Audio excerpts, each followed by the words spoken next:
Bagaimana mendidik anak-anak yang kokoh, baik secara pengetahuan maupun daya kritis, dan juga memiliki kesadaran moral dan karakter yang sesuai dengan nilai-nilai kemanusiaan?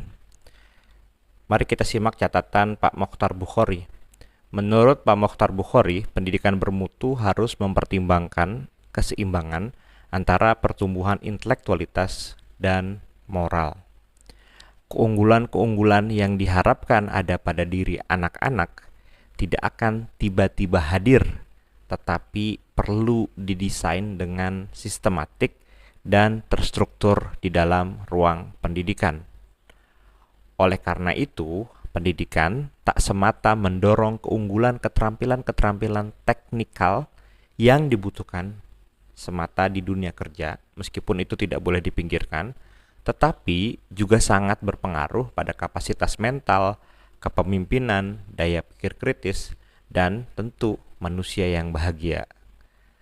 Kerapuhan mental yang selalu digaungkan di media sosial dan di alam nyata saat ini sudah menjadi potret yang memang memperlihatkan betapa adanya arus kuat yang menantang pendidikan kini.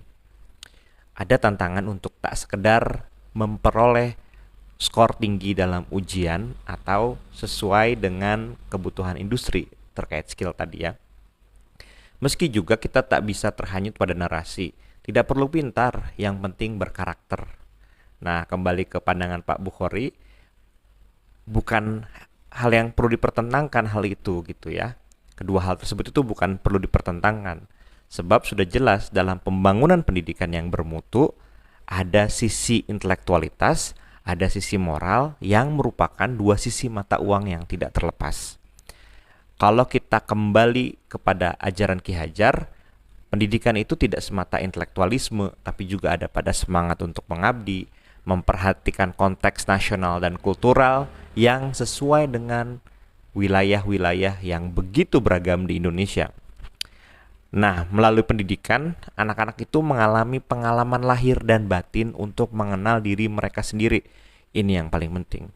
Sehingga pada akhirnya, anak-anak secara berkesadaran penuh, sadar potensi dirinya, sadar potensi lingkungannya, dan tahu apa yang ada di sekitar mereka. Di sini beratnya, harus ada guru yang punya kemampuan untuk momong, among, ngemong. Jadi potensi siswa itu tidak meredup ketika mereka masuk ke sekolah. Makanya lagi-lagi Ki Hajar bilang bahwa tujuan pendidikan itu untuk kefaedahan budaya, juga masyarakat, dan bertumpu pada komunitas. Jadi tidak hanya semata individu.